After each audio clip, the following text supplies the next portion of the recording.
Y después de eso tienen que elegir exámenes complementarios para poder hacer el diagnóstico completo. O sea, veo al paciente, lo analizo y veo qué es lo que necesita, cuáles son los exámenes que deberían o podría pedirle según el caso. ¿Cuál es el objetivo de los elementos secundarios? Completar la información obtenida en la exploración clínica y obviamente documentar las condiciones previas del paciente, así como un registro también legal. Ya hablaron, vi que la doctora les habló un poco del análisis de discrepancia, el tema de ver si hay espacio o no hay espacio, pero los modelos también nos sirven para algo importante, para montar un articulador y ver el registro de posición del paciente en diferentes posiciones anatómicas, en céntrica o en mixta.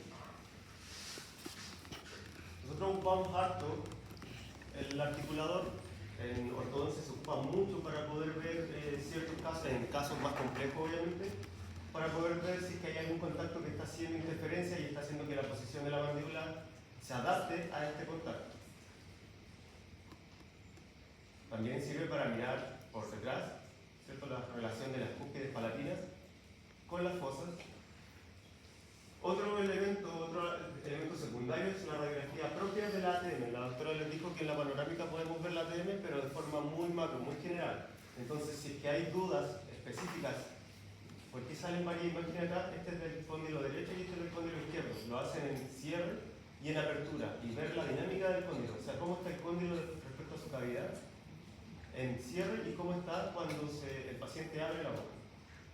Lo mismo en el lado derecho y en el lado izquierdo.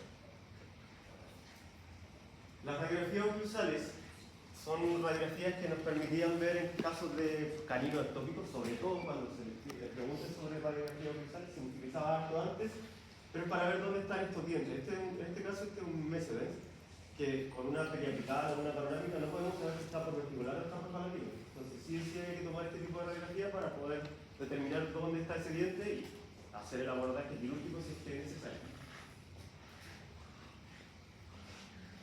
Otro tipo de radiografía que existe son las radiografías antero-posterior o postero-anterior, como dice ahí, que básicamente es una imagen frontal del cráneo. ¿Para qué se utiliza? Para poder medir los anchos transversales del maxilar y la mandíbula. En casos de compresiones graves o severas, se utiliza para poder hacer esta medición. Mido cuánto hay acá, cuánto hay acá, y así determino si es que el maxilar necesita algún tipo de placa o algún tipo de disyunción. Esta técnica también es antigua, técnica retroalveolar de desplazamiento, que me imagino, no sé si la usarán en algunos casos, me imagino que en endodoncia deben usarla, para poder ver dónde se encuentra, en este caso, sobre todo en este caso, dónde está el diente. Si yo muevo la angulación del eje de este aparato, ¿cierto?, cuando tomo la radiografía, voy a ver si el aparato, o el objeto, mejor dicho, en este caso, por ejemplo, un diente, puede estar por vestibular o palatino, ¿cierto? No sabemos. Si yo cambio la inclinación del haz de rayo, si el objeto está por lingual, va a seguir la dirección del haz. O sea, seguir hacia atrás. Entonces, si se mueve hacia atrás, es porque está en lingual. Si se mueve hacia adelante, es porque está por vestibular. Es una forma un poco más antigua para determinar dónde está ese canino, por ejemplo. Si va a mencionar por lingual o por vestibular. La doctora les mencionó esto, le mostró las vértebras cervicales, pero antiguamente también se utilizaba esta radiografía de mano, donde nosotros, basado principalmente en ese pequeño hueso que está ahí, que es el sesamoideo, para determinar si estaba pre-pic puberal o más cerca del pic puberal. Ahora ya no lo usamos porque la radiografía lateral del cráneo nos permite hacer ese análisis con las vértebras. Y por último, ahora, ya integrar un poquito todo lo que les mencioné, aparecieron las tomografías computarizadas, que son las que nos entregan la información de todo lo que vimos. O sea, ya prácticamente la radiografía oclusal, esta técnica de retroalveolar de desplazamiento ya no se utiliza tanto porque esta imagen 3D nos permite ver el cráneo o el maxilar, o según lo que pidamos, en 3 dimensiones y así determinar bien dónde está, si es que por ejemplo hay un canino retenido. Hay dos tipos, escáneres que son planares, multiplanares, muy grandes, y la tomografía computarizada, que es la que más utilizamos. Vean por ahí. Lo bueno de esta imagen es esto, que con esta imagen, con este combin, o esta imagenología 3D, podemos tener un render o una imagen tridimensional del cráneo. Si la imagen que nosotros mandamos a pedir es solo del maxilar, vamos a ver solo maxilar. Esta es una tomografía de cráneo completo, por eso vemos completo el cráneo. Y también tenemos los diferentes planos, coronal, sagital y axial. O sea, lo podemos mover en los 3 espacios y ver en toda su dirección qué es lo que puede estar pasando. De esta radiografía, de esta misma radiografía, podemos sacar esta imagen, que es básicamente la panorámica, pero extraída del Combin. La radiografía oclusal que les decía, también la podemos extraer del Combin, entonces así podemos ver si un diente está por lingual o vestibular, entonces ya no necesitamos esa radiografía oclusal, el Combin nos está entregando esa información. Asimismo, del Combin también podemos sacar esta imagen que es la radiografía lateral. La diferencia de la radiografía lateral convencional antigua, que aún así todavía la estamos utilizando, pero la diferencia del Combin es que nosotros podemos sacar dos imágenes, o sea, una lateral derecha y una lateral izquierda. Si es que el paciente tiene una asimetría, por ejemplo, la lateral derecha nos va a entregar una información y la izquierda otro tipo de información. Por eso es importante y se está usando harto en ortodoncia este tipo de radiografía. Los cortes, podemos ver cómo están los dientes respecto a su base ósea, cómo están, cuánto hueso tienen por vestibular y lingual, y así también determinar cuánto se puede mover o inclinarse. Eso también es información muy importante que entrega el Combin. Visto desde lado y también visto desde posterior. Algunas veces, y va a pasar, se van a encontrar con pacientes que tienen mordida cruzada, pero si se dan cuenta, en este caso los dientes están derechos, pero en este caso los dientes están inclinados. Lo bueno del Combin es que también nos dice si el problema es de hueso, esqueletal, o puede haber también un componente de diente. El problema sea solamente dental. Se pueden analizar también vías aéreas. Y la doctora les hablaba sobre el análisis de ATM, que también es importante. Hay una radiografía de ATM que ya casi no se usa porque el Combin también la entrega. Y podemos con esta radiografía medir las inclinaciones de los cóndilos, que son estos que están acá. Podemos hacer análisis mucho más específico de cuándo un cóndilo está más adelante que el otro, implantado en la cavidad. Podemos hacer estas mismas radiografías de cóndilo, mirarlas solamente en mí, la única diferencia. ATM derecha, ATM izquierda, ver si los espacios articulares están aumentados o están disminuidos, como en ese caso. También visto de frente, podemos analizar cómo está la relación del cóndilo respecto a su cavidad glenoidea, la altura que tiene un cóndilo respecto al otro e incluso el tamaño de un cóndilo respecto al otro. Este es el mismo paciente que tenía un problema de asimetría. Básicamente esto no lo habríamos descubierto si no tenemos el cóndilo. ¿Qué es lo que estamos viendo acá? Algo importante es que un cóndilo es mucho más grande que el otro. O sea, en este caso, si hay una desviación de la mandíbula, en este caso específico se debe que este cóndilo es más grande. Si eso no llegase a mostrarlo en esta radiografía, quizás el problema sería funcional, o sea, puede ser que haya una mala posición de la mandíbula y eso es más favorable. En este caso es menos favorable porque esto aquí hay que hacer cirugía. No hay nada que hacer. Eso que les mostré así visualmente se puede hacer con mediciones lineales, o sea, puedo medir la altura y el ancho del cóndilo, así el cirujano sabe cuánto es lo que hay que cortar también de cóndilo para lograr centrar esta mandíbula, si es que es necesario. ¿Ya? Esa es la medida del ancho y ese es el ancho. Los render o imágenes tridimensionales del cráneo del paciente nos ayudan también a hacer trazados. Ustedes vieron mediciones lineales de la cara, mediciones de simetría, ¿cierto? Y esto también lo podemos hacer en radiografía, hacer mediciones en sentido horizontal y vertical. También medir si es que esta mandíbula está desviada y cuántos grados respecto a esta línea media. En este caso, este es el mismo caso. El que les mostré que tenía el cóndilo más grande en un lado, la hiperplasia. Acá tiene la hiperplasia, un cóndilo más grande que ese, por lo tanto la mandíbula está desviada hacia ese lado. Todo el cuerpo está desviado y se nota acá, así que siempre aquí, la línea media de referencia está acá. Lo mismo que se ve en este lado. Puedo hacer el análisis de las inclinaciones de la mandíbula, inclinaciones del plano cruzal, inclinaciones de los planos palatinos, del plano de Frankfurt, etc. Muy amigable para hacer un análisis completo de esta radiografía.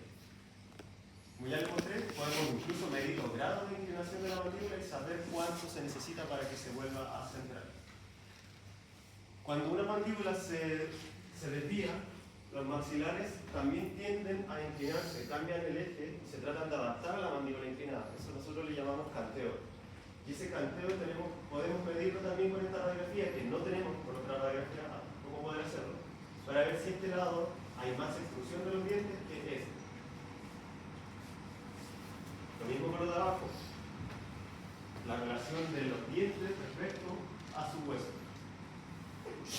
Podemos sacar angulaciones, medir angulaciones y conocer el tipo de crecimiento para determinar también si está asociado al biotipo facial que tiene nuestro paciente, altura de las ramas.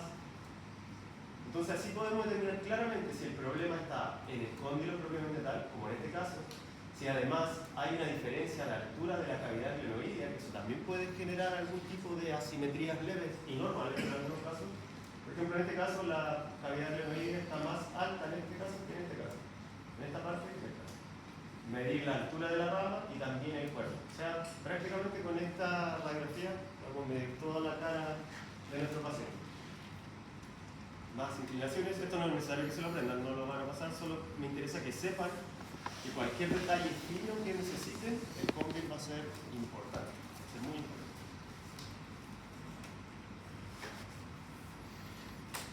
Otro estudio que nosotros a veces mandamos a hacer son el estudio electromiográfico. Cuando hay, pongamos un ejemplo, la misma hiperplasia de cóndilo, si hay una desviación de la mandíbula, los músculos de un lado van a estar más activos que los músculos del otro lado porque están tratando de compensar esto.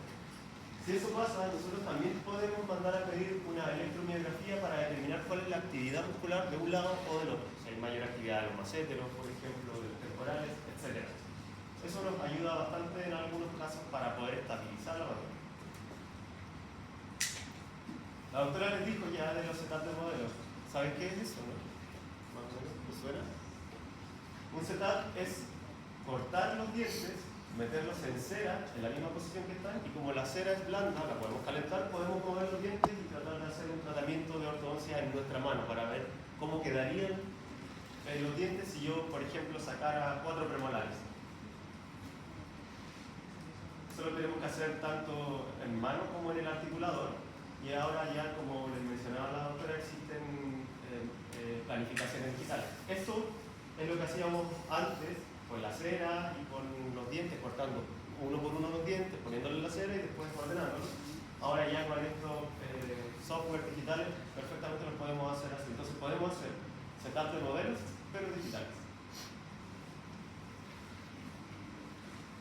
Si tengo dudas en algún caso que tenga problemas de ATM y quiero ver el disco articular, dónde se encuentra el disco articular, lamentablemente el cómic tiene esa limitación. Solamente podemos ver tejidos duros. Las radiografías también, las 2D, solamente podemos ver tejidos duros.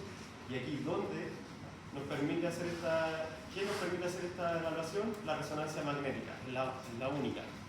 Entonces, los pacientes que tengan problemas de desplazamiento del disco, con desplazamiento muy severo, con trabas en apertura, por ejemplo, o desviaciones en apertura, donde el problema puede ser que hay una traba por el disco articular, la resonancia magnética es el análisis que debería pedir.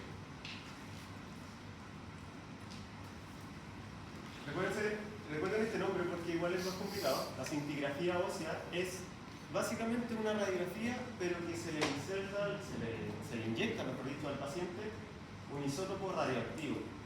¿Qué es lo que hace esta radiografía? Ve dónde está la zona de activación celular. ¿Cuándo ocupo este tipo de radiografía? Cuando sospecho que el paciente tiene una hiperplasia de cóndilo.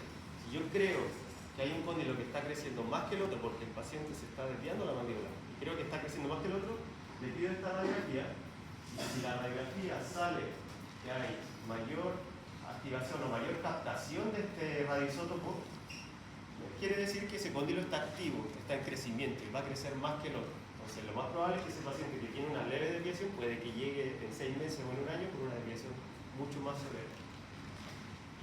Entonces, recuerden ese nombre, cintigrafía, principalmente cuando hay hiperplasia de cóndilo.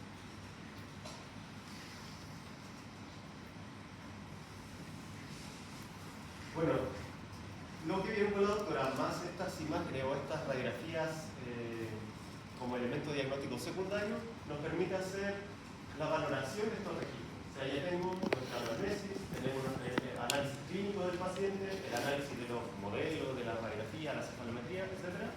Y con eso tenemos nuestra base de datos de nuestro paciente. Por ejemplo, no sé, tiene desviación de la línea media, es asimétrico clínicamente. tiene desviaciones de las líneas medias, más encima le tomo un combin y se nota que hay un cóndilo más grande que el otro. Toda esa información es mi base de datos. Con esa base de datos yo puedo determinar, hago como este resumen y hago esta lista de problemas. Los pongo en orden de prioridad. ¿Cuáles son los problemas que tiene importante el paciente? Apiñamiento, por ejemplo, desviación de la línea media, asimetría facial, que también son cosas súper importantes. Entonces, ese es mi listado de problemas. Eso es lo que yo tengo que buscar o lo que tengo que tratar. ¿Cuáles son? Puede ser, por ejemplo, estos son ejemplos normales. Puede ser malos hábitos, problemas estéticos, que a veces el paciente puede llegar diciéndole que en realidad tiene la mandíbula más desviada, por ejemplo. Problemas relacionados con la retención, se le puede decir que tiene un canino que no apareció o está retenido.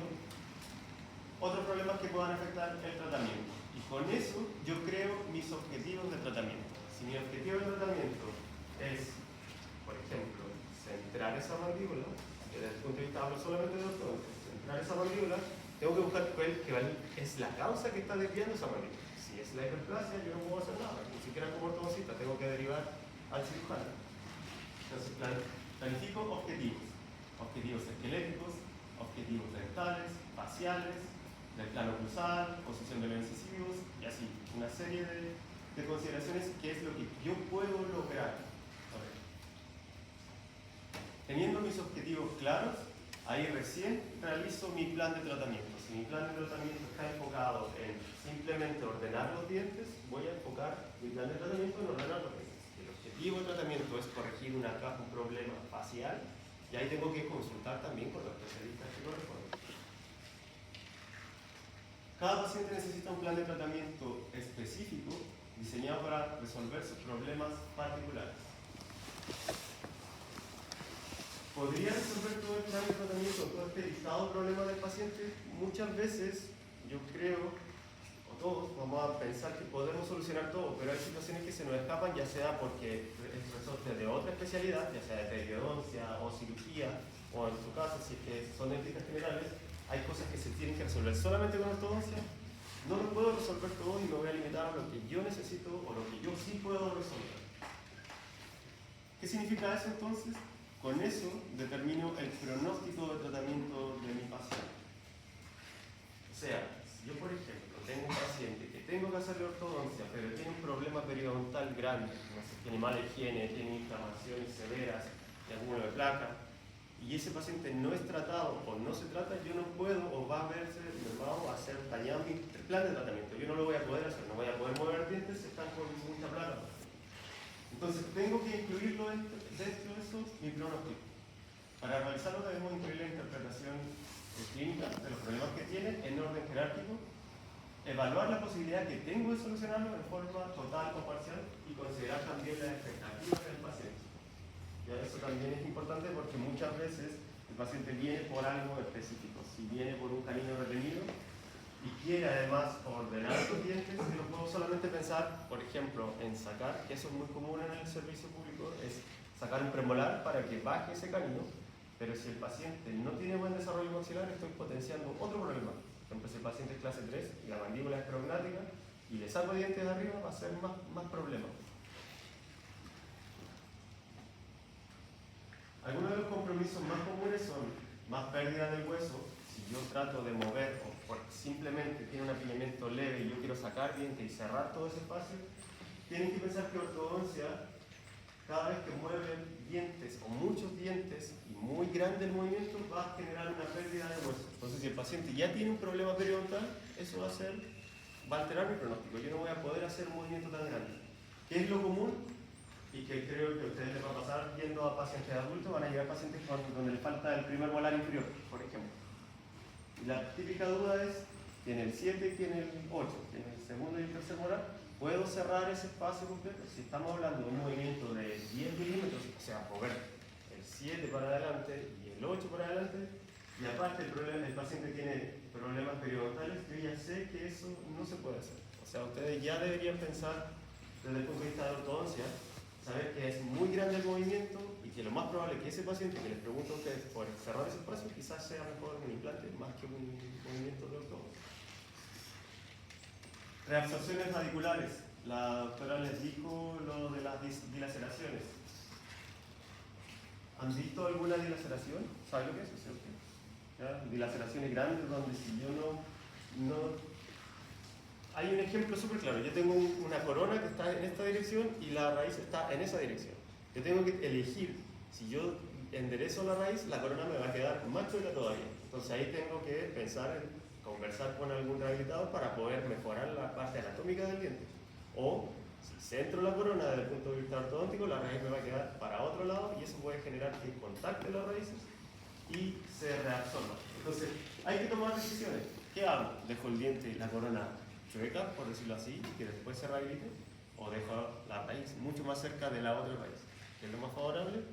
Obviamente, siempre tratar de dejar la raíz centrada. ¿Ya? Y eso significa que voy a perder la estética de la sonrisa. Y ahí tengo que hablar con otro especialista. Problemas de corrección de curva de Speed, que nosotros siempre tratamos de dejar plana la curva de Speed. Y obviamente la no corrección total de las líneas dentales. No sé si de los que han tenido ortodoncia se van a dar cuenta que quizás no siempre el ortodoncista le va a dejar la línea media centrada, superior con inferior, porque ahí hay otros factores que influyen. La doctora les mostró sobre los anchos de los dientes. Hay dientes que son muy grandes, otros muy pequeños, y hacer coincidir esos dientes muy grandes y muy pequeños requiere hacer pequeños desgastes entre medio, pero aún así eso no va a hacer que queden completamente centrados. ¿Ya? Entonces siempre hay un rango o alguna probabilidad donde yo pueda no centrar completamente las líneas medias. La no corrección total de la protrusión dental velar. Importante, en los pacientes clase 2, que es la mayoría de los pacientes que ustedes van a ver en clínica, si yo tengo pacientes donde están los dientes hacia adelante, están protruidos, ustedes lo van a ver en encefalometría, yo a veces no puedo dejar vertical, muy vertical, porque voy a aumentar el resalte o el overjet. Tengo que dejar el incisivo inferior más protruido. Y eso no es porque simplemente no quiera hacerlo, sino que porque si lo dejo en la posición que corresponde respecto a su hueso, me va a quedar este tremendo resalte, porque al final el paciente es clase 2, tengo que camuflar eso, tengo que esconderlo. Lo mismo pasa al revés. Si yo tengo los dientes superiores proinclinados y los inferiores retroinclinados, si yo los enderezo, van a quedar con mordida invertida. Y eso no lo puedo lograr. Entonces mi pronóstico se ve alterado por la posición de los dientes. Corregir o no la sobremordida horizontal y vertical. La no corrección de discrepancias esqueléticas. Pensar que ortodoncia puede corregir las clases 2 o clase 3 a veces es muy visionario. Nosotros tratamos a veces de compensar esos problemas, pero corregir una clase 2 es hacer crecer una mandíbula y eso es muy difícil. Actualmente lo vamos a ver en crecimiento de desarrollo, pero es muy difícil hacer crecer una mandíbula, sobre todo si ya pasó el tiempo en el que debería crecer.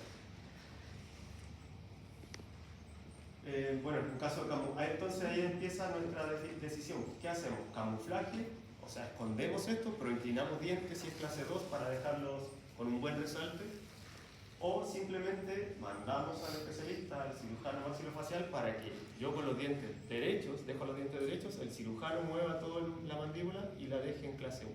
¿Entiendes? Entonces, ¿cuál es mejor? ¿O qué es lo que voy a hacer? Determina mi pronóstico. Si voy a hacer un camuflaje en un caso de clase 2 muy severa, mi pronóstico va a verse un poquito alterado. Por lo tanto, es fundamental tener un conocimiento sólido de los exámenes complementarios, saber lo que voy a pedir para poder ayudar mi diagnóstico y obviamente hacer la planificación del tratamiento. Es importante utilizar los exámenes complementarios de forma efectiva para proporcionar un tratamiento de ortodoncia personalizado y obviamente de calidad para el paciente. Sé que tuve que pasar un poquito más rápido porque estaba un poco en contra del tiempo, pero quédense con eso. Si ustedes hacen su análisis de los elementos diagnósticos primarios, tienen que saber elegir la radiografía como de prioridad para esos casos. Y al revés, desde el punto de vista teórico, si a ustedes les preguntan para qué se utiliza, por ejemplo, una radiografía occlusal, tienen que saber que es para X cosas como los caninos retenidos, el mesio del palatino o el vestibular. ¿Ya? Se las voy a mandar, porque supe que sabía que la tenía que ser rápido, así que se las voy a mandar con pequeña información en cada una de las clases. ¿Dudas? ¿Tienen dudas? digamos,